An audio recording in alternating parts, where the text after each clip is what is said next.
In this video, we will be tasting and talking about batch 96 of the Ecology Tea Club, a high mountain Concubine Oolong Tea from Taiwan.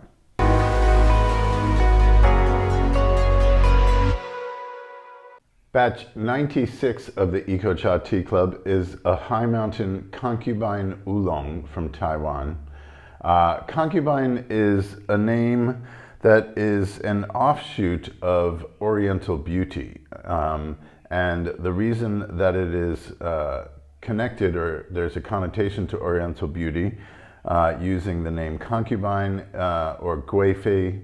Guifei means concubine, guifei ta, concubine tea, is that both of these teas, the signature of the flavor profile is a result of being bitten by bugs. So it's also called bug-bitten tea in Taiwanese, especially enate. Enate is what it was called.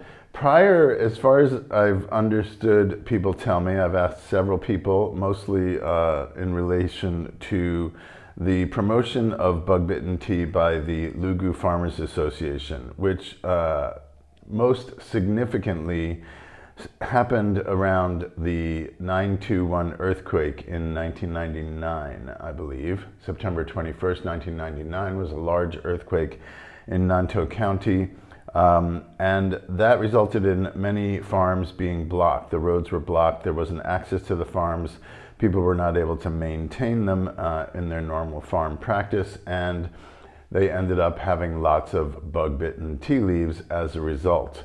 At least that's how the chronological story has been told to me. Somewhere around that era, or soon after the 9/21 earthquake in 1999, the Lugu Farmers Association started promoting bug-bitten tea with the name guifei ta, or Concubine Oolong Tea. So that's where we're at with the name history. And the whole spectrum of bug-bitten tea is, it's not uniform and it's not fixed, and there's lots of variations of it, as you may imagine. It's a result of the green leaf hopper infesting the tea gardens when the leaves are immature, or just when they're sprouting is when the bugs like them the most. They're able to suck the sap from those leaves most easily. Concubine tea, in our definition of it, must be bug-bitten. And concubine also refers to a processing method that is very similar to Dongding Oolong Tea, or how oolong tea was traditionally made in the Lugu area around Dongding Mountain. So it's basically a Dongding made with bug-bitten tea leaves. The bug-bitten chemistry is not fixed. There's a lot of things that it can be, and it's still, more, at least to me, a mystery about what happens to the chemicals in the leaves.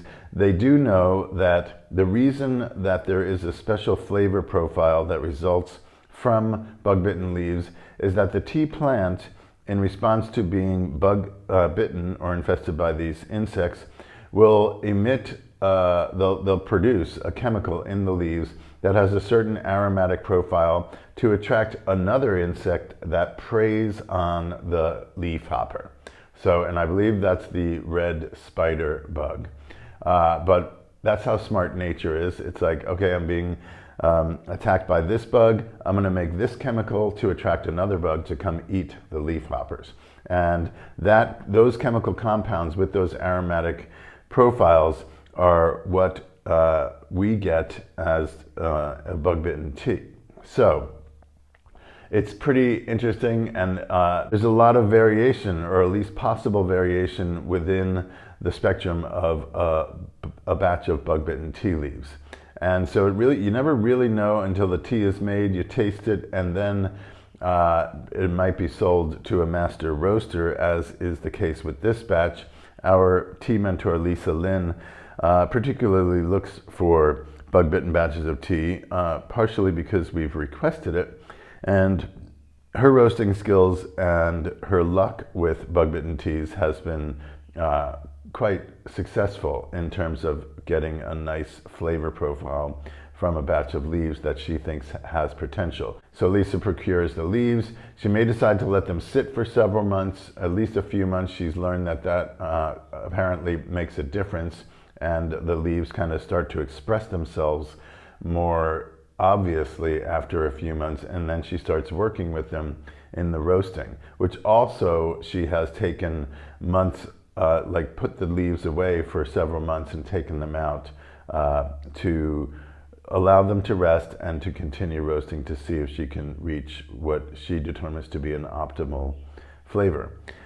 This batch is from fall 2022, so it's over a year ago that it was harvested, and she took at least, I didn't taste it until like July or August, so I'm not sure when she decided it was complete, but it's separate from our in-store batch of the same season, fall 2022. It's, we think, quite special and a very good example of Concubine Oolong Tea. So we were very excited to find out that Lisa could share enough tea leaves with us so that we could share it with the tea club. So I need to take a sip of this.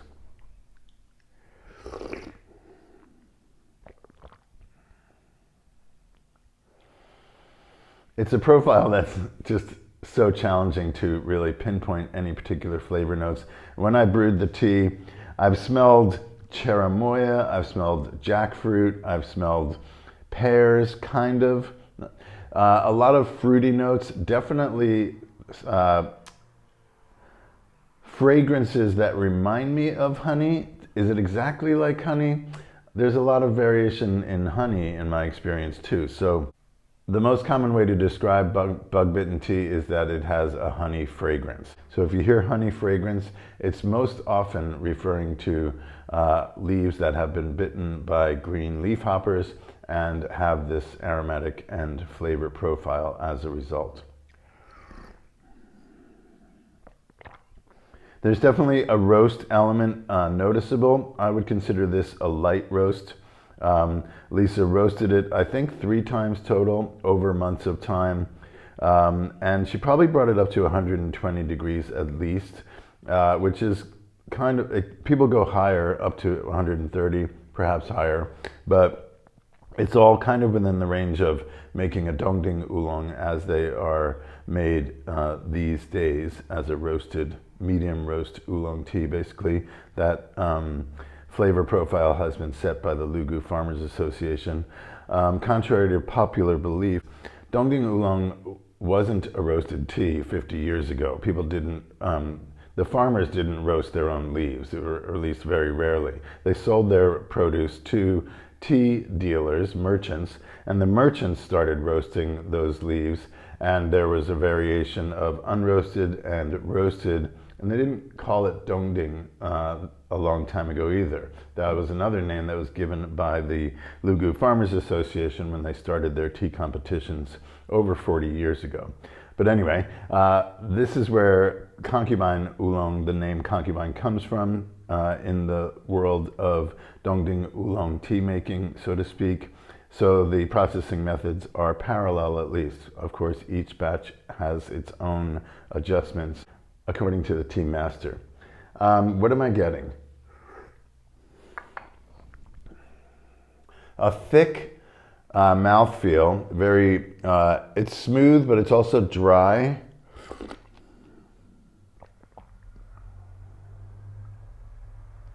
Second batch, even smoother. Definitely honey-like notes in the nose. Third. It just seems to be getting better and better. It's a really powerful, bold profile. I always end up kind of brewing it like dongding. I think it can be brewed at a lesser ratio, which I did slightly. Our normal starting point is 1 to 15, 1 gram of tea leaves to 15 milliliters of water, 10 grams of tea leaves to 150 milliliters of water. I believe this is about 170 milliliter pot. I used 10 grams of tea leaves and brewed them for 70 seconds for the first brew, 60 seconds on the second and third brew, back up to 70 on the 4th brew, and 80 seconds on the 5th brew. Boiling temperature water.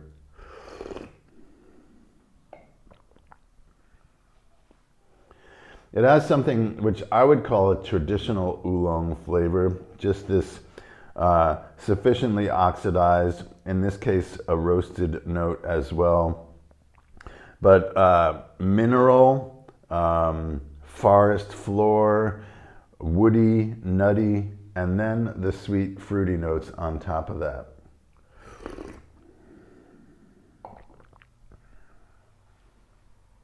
And I'm particularly getting some woody mineral notes in the 4th and 5th brews. This time, I've brewed this a few times in the last week or so, is the first time that I'm getting obvious mineral notes. It could be my own chemistry. Definitely a sweet, fruity factor throughout all of the brews. Honey is the easiest way to describe it. The aromatic profile is really special as the leaves are brewing. Don't burn your nose, but if you can kind of wave the teapot under your nose or wait until it cools down a little bit and get the smell of the leaves after they've been brewed, it's really quite special and more complex than pretty much any other tea we know of. In the same vein as Oriental Beauty, that really it's rich and fruity and delicate and sometimes floral, all at the same time. It has a lot to offer. The leaves themselves, this is a uniform batch. Looks like they were picked slightly before full maturity. There's not any big chunky, and there's definitely no yellowing going on that would indicate an overly mature leaf. It's a pretty batch of tea, actually. We can see it's darkened by roasting to an extent. The brewed leaves, yeah, they look just under mature, which probably was a conscious choice by the farmer. They most likely knew that it was being affected by the leafhopper. It may not grow much longer, so they wanted to pick it while it was still tender and not didn't get kind of leathery or into the later vegetation stage of leaf growth on a tree. Yeah, I would say this is less mature than your standard high mountain oolong for sure. We're pretty happy to have an exemplary batch of high mountain concubine oolong to close out our 8th year of the Ecochateas Tea Club. We're 96 batches in and still running, and thanks for being with us, and we'll see you for the first batch of year 9.